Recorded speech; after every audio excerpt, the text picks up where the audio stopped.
Hello everyone, Lars here from Camille's Harem. Not just a podcast by novice writers for novice writers, but also a YouTube channel by novice writers for novice writers. Today my rant is going to be about overpowered characters. Yes, we cannot escape them, we must deal with them, and I am going to deal with them once again in a way that you might not be expecting. So, to already get this out of the way, warning, there will be major spoilers for a lot of stories. There are very few things in this world that get readers quite as upset as coming across an overpowered character in a story. But you know what gets me equally perturbed? Is when people get all up in arms over the concept of these overpowered figures, and what they fail to understand is that OP character types are just like the same as any other character archetype. They are amazing if written well, and downright awful if presented sloppily or lazily. You see, the more I've looked into it, the more I've come to realize that people who despise OP characters are people who can't stand Superman in all of his impossible perfection, and Dragonball with its incessant screaming!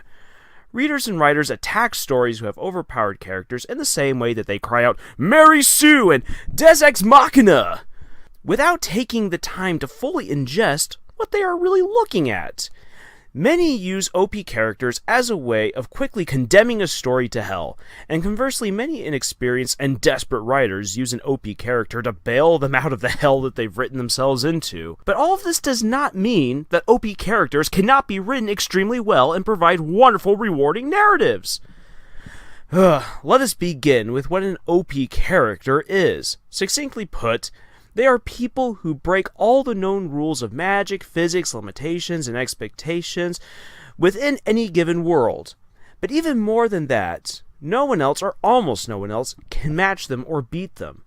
I know that people immediately jump to examples of Superman and Goku, and possibly even Doctor Strange, and of course Saitama, as examples of overpowered individuals. But allow me to break your mind a little by telling you that you've got it all wrong! First, we need to understand something, that even our world has overpowered individuals. Just think of the recent Olympics, the recent Winter Olympics. These select few people are at the apex of athletics.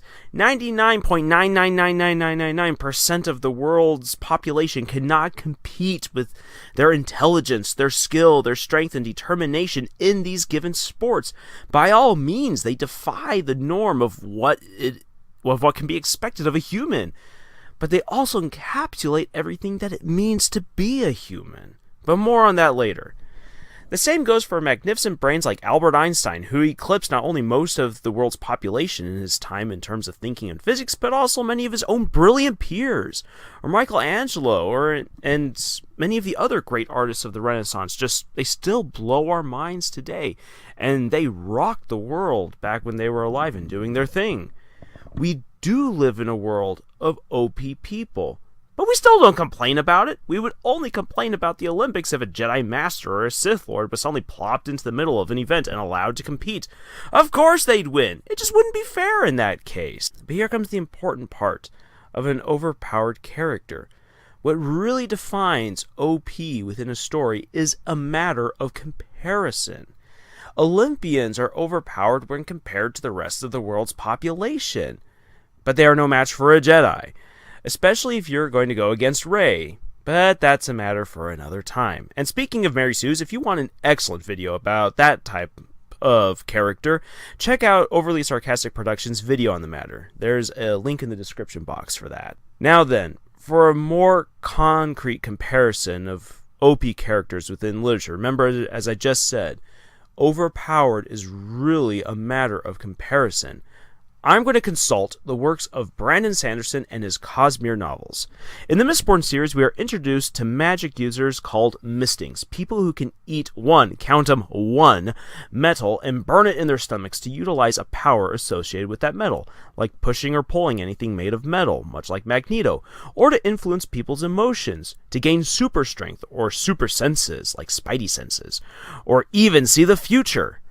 But above them all are the powerful Mistborn, who can eat every kind of magical metal. They can use all the powers that Mistings can.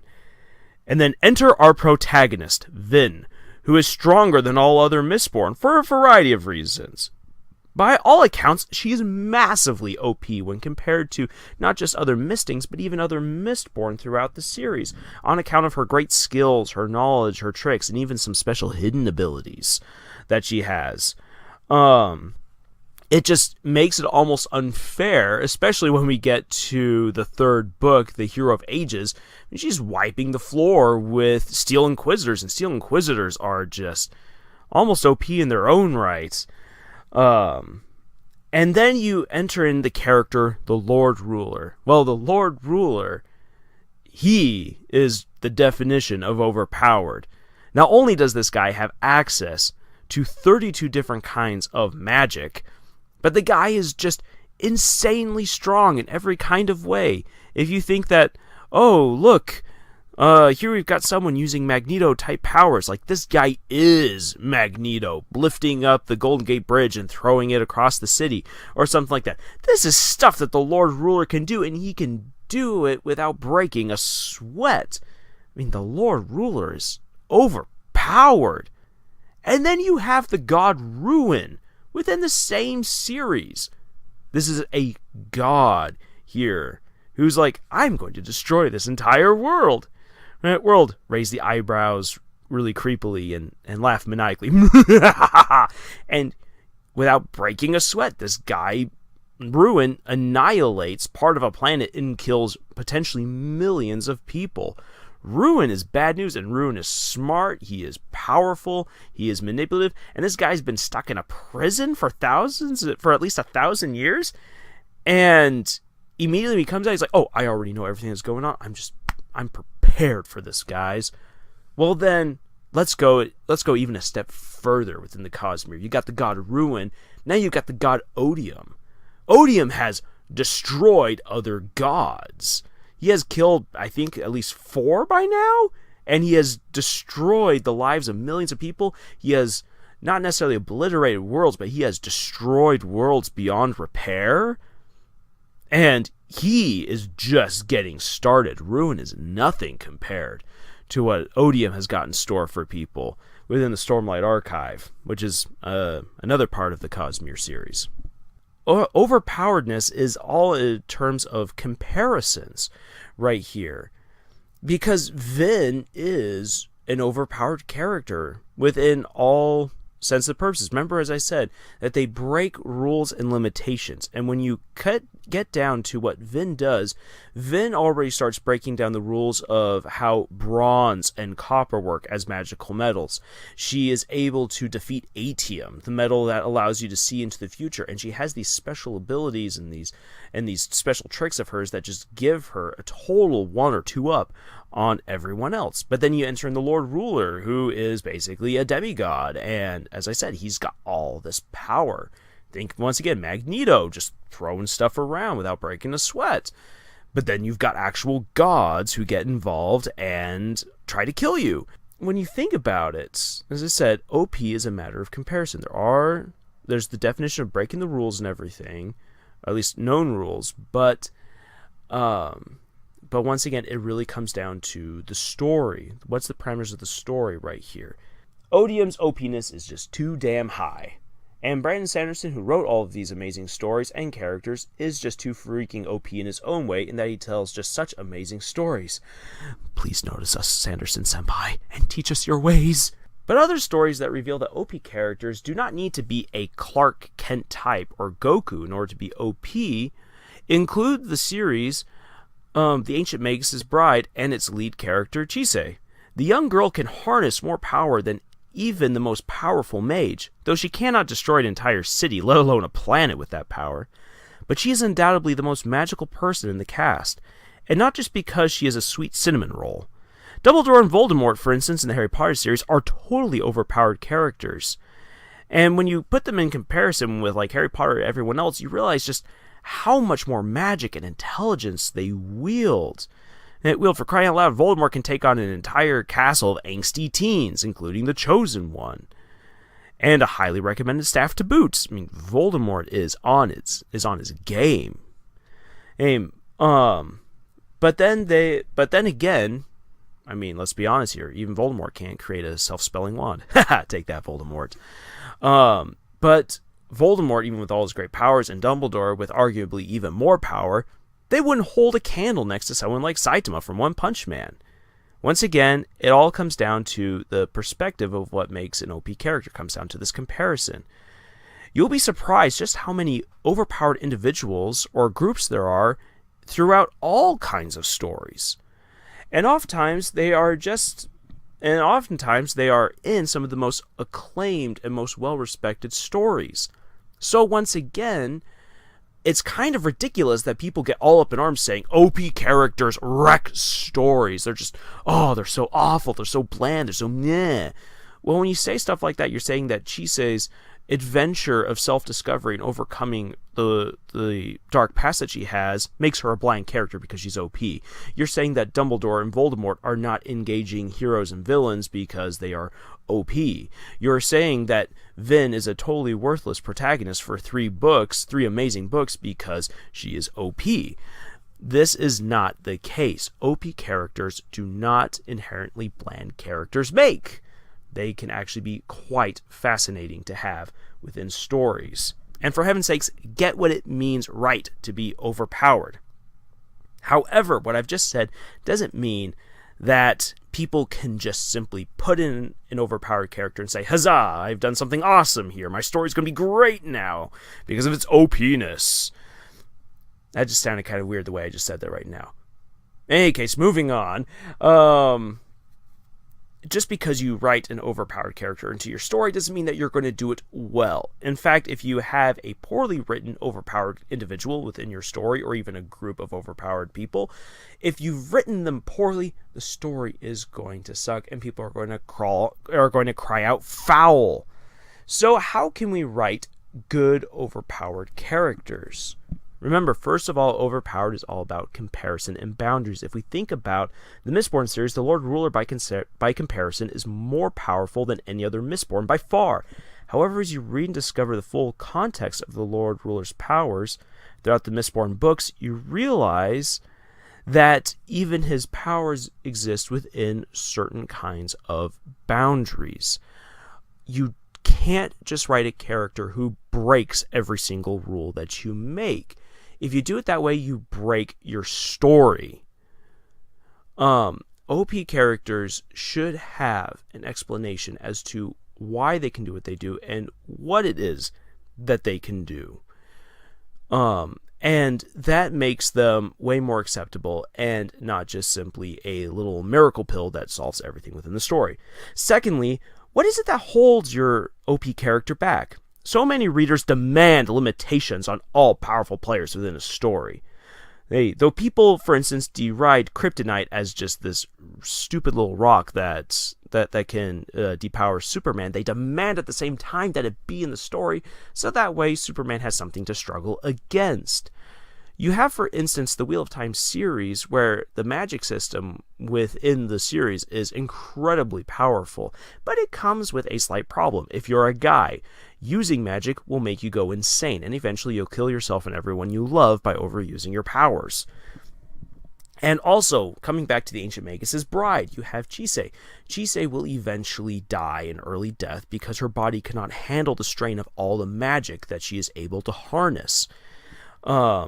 And so having things like these limitations on overpowered characters, while not necessarily a must for your story, I guess they give people a little bit of comfort in knowing that these overpowered characters are a little bit more relatable, and giving them some sort of problem to overcome, some sort of limitation, does make it a lot more fun, because it means that you and your characters have to become a little bit more creative in the things that you do and how you overcome certain situations and problems. But this moves me along to a third point of how to write a good overpowered character. And this is an absolute must. While your overpowered characters don't necessarily need to have some glaring physical weakness or something that will overthrow them, what they need to have is they need to have a struggle with their own sense of humanity. Now then, I say that not as that all of your overpowered characters need to be human in some kind of way, But humanity is a wonderful word that encapsulates so many different ideas, such as your identity, where you fit in society. What is your sense of morality? What are your relationships with others and with the world around you? Where is it that you really plan on going with your life? All of that is held within the word humanity. There's probably a much better word for what I'm trying to say right here, but right now I just can't think about it. So have your OP characters grapple with a sense of humanity. Where are they going? What kind of problems do they have from their past? In that past, do they recognize that being so overpowered causes a problem within society? Do they feel left out? Or are they totally fine with where they're at? It's all about coming to terms with who you are. And that is the journey of life, and everyone goes through that. And so too should your overpowered characters. So to sum it up before moving on, comparison and boundaries within a story help us recognize overpowered characters. And if your OP character breaks all the rules you've established without any sort of explanation, then you've just broken your own story, and it will suck. You need to know what kind of weaknesses your OP character might have, but most importantly, know of the internal struggles that your character is, or your OP characters are going through. Got that? All right, moving on. Now then, here are some other things you might want to consider when you're writing an OP character into your story.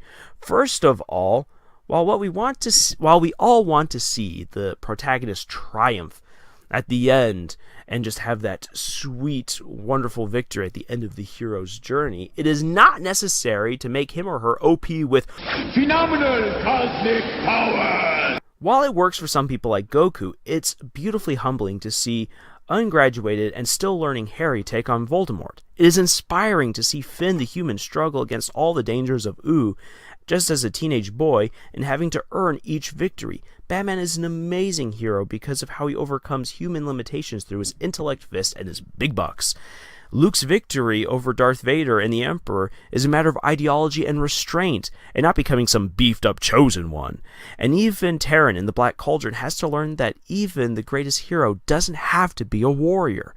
Basically, sometimes a hero is not made up of the stuff that makes an OP individual, but through struggling and learning. However, where OP characters do enhance the story, consider their role. Are they supposed to be the big final threat at the end of the story, the big bad boss, and the author of the hero's pains?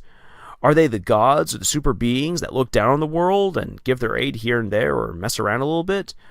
Are they the main character? And if so, what will their journey really entail? Knowing the role of your OP character helps you understand how to implement them, so that way they're once again not just breaking the story. The series that has really rekindled the conversation regarding OP characters has been One Punch Man, and rightfully so. In this story, the character Saitama wanted so badly to become a hero that could save anyone that he trained ridiculously hard and became that superhuman who could kill anyone and do anything with just a single punch. He is basically a god amongst men. He cannot be harmed, and he can change the weather and even the geography with just a slight movement. He can leap from the moon, he can move at light speed practically, and even logic and psychic powers don't do a thing to him. Being as powerful as he is, the thrill of battle has left him, and now he exists with almost no purpose at all. The guys at the Wisecrack channel have already done a phenomenal piece on One Punch Man. You can check it out. Once again, the link to that video will be in the description box. However, I wanted to address how Saitama is implemented as an OP character. He is not only the saving force to the entire world when things just get too difficult, he also exists to subvert so many tropes revolving around superheroes, and really what their presence in society means. And people just get so hung up on the sense of the apathy that he feels. And they laugh about saying, oh my gosh, it's so great having a character who's not going to have any sort of forward progression. He breaks the entire superhero story. However, if you just stop it right there at Saitama's apathy within the story, you totally miss out on what's actually being told through using Saitama as the main character. While the people at Wisecrack have their own way of interpreting the story, Here's another way of thinking about it. Remember why I said that there has to be an internal struggle to all characters. Saitama has a massive internal battle. He's obtained the goal that he wanted to have, but through his own short-sightedness, through his own inability to really grasp what it was that he was going for, well, as I say, he's now a god amongst men, and he's a god now with no purpose. He was a superhero for fun, but he has no more fun because the thrill of battle has totally left him. There's nothing that he can gain from this, or at least so he thinks. So he falls into this pit of apathy. And the story of One Punch Man is all about Saitama having to learn to care once again. He has to find some sort of purpose to exist in. And we see through all the other heroes that he interacts with that they have reasons for being who they are and doing what they're doing. And they are supposed to exist as some sort of model and motivation to try to pull Saitama out of his slump. And so what's really neat here is that we have comparatively weak characters motivating and trying to uplift a totally OP character to becoming what he really could be, and not just someone who kills or changes everything with one punch, which is really wonderful when the hero king has his chat with Saitama about, well, what is it that the other heroes are going through, and what's their challenge, and really, what is it that actually motivates Saitama? Does he not by now have something to actually care for? It doesn't matter if you're ridiculously OP. What matters is how you feel about yourself and where you yourself are going. This is the central beautiful story within the character Saitama.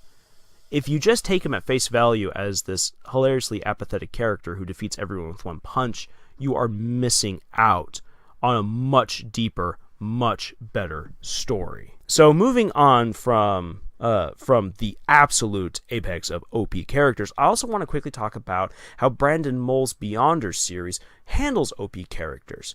There are 3 different massively OP groups within the story, or at least 2 individuals and 1 group. You have Galaran, the Blind King, who is just this awesome, righteous, good guy who just can't do any wrong and succeeds everything he does except for one thing. He was defeated by the evil Emperor Maldor.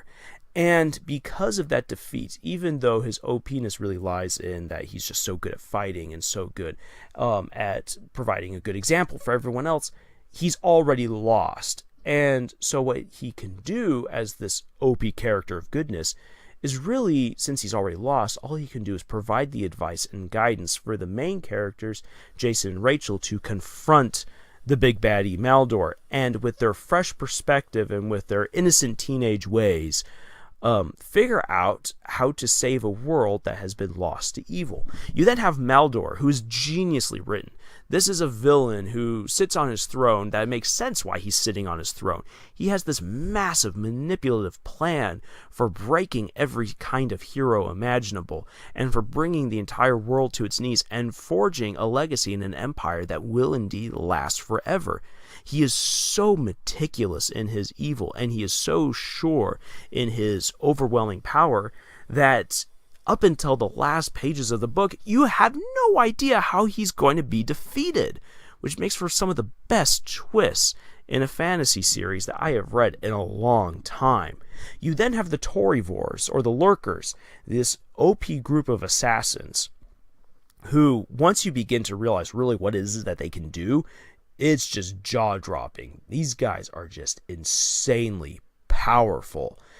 And what makes them pretty interesting is that they are all enslaved to Maldor's will, despite their status as OP individuals. And this dynamic between the different OP characters and how they deal with each other makes for a very engaging and entertaining read. And so that leads me to suggest something right here. If you're going to have an OP character, why just stop at 1? Having just one such player in your narrative opens up the doors to a Deus Ex Machina or some such ilk. But when you have many of them, you can become very creative in how they interact with others. Take, for instance, the Iliad, the great epic tale of the Trojan War. In this story, gods, demigods, and heroes all converge for war.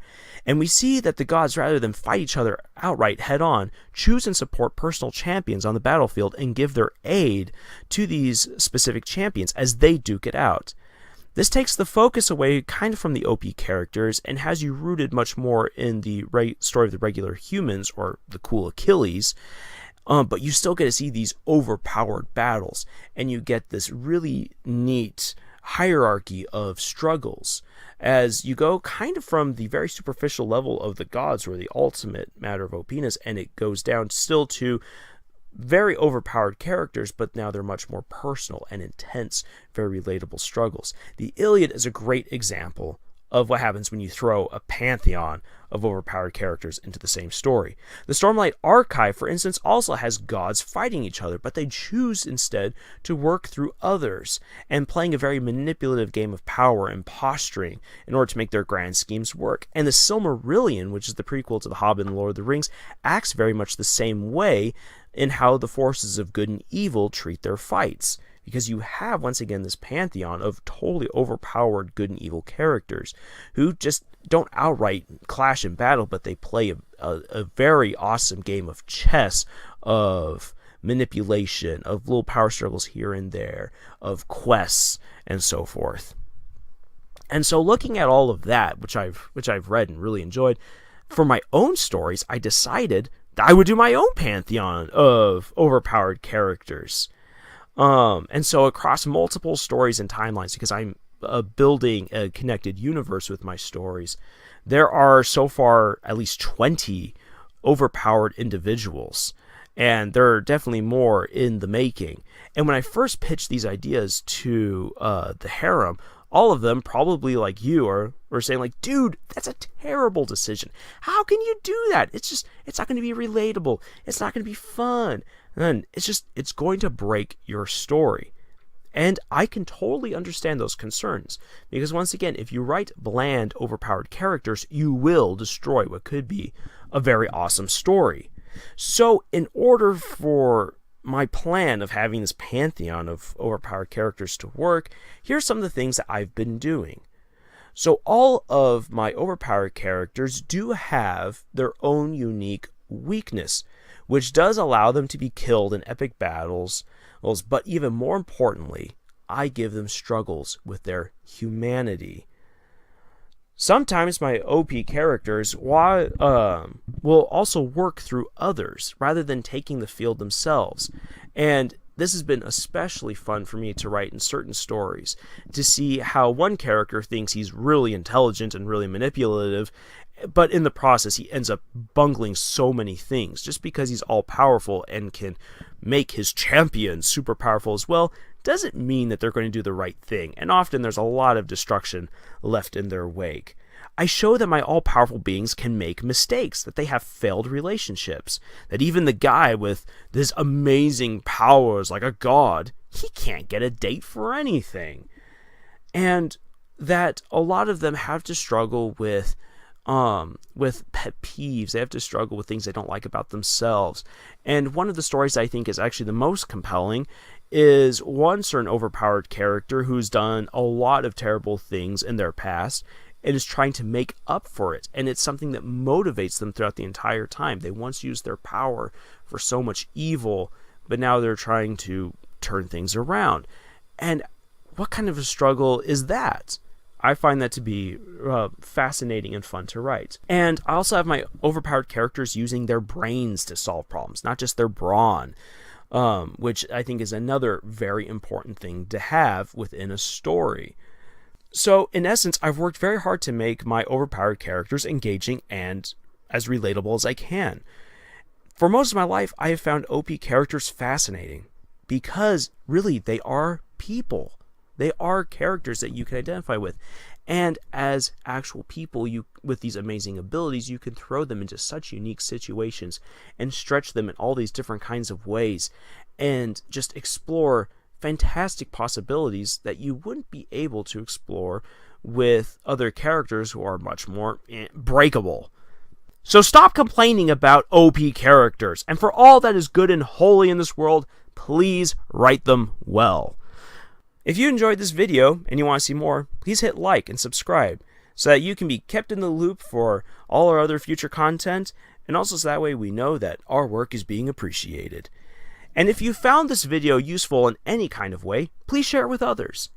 And if you haven't already done so, check out our podcast for more writing insight and epic readings of terrible fan fictions. You can find our episodes on Podbean, iTunes, and Google Play, and there will be links in the description box for those sites. We also have art on Tumblr that you can check out and inspirational material on Pinterest that will hopefully inspire you to write awesome stories. And finally, send us links to those downright deplorable fanfictions that you know of via our Twitter at Camille's Harem so that we can do epic readings of them for your enjoyment. Until next time, tschüss!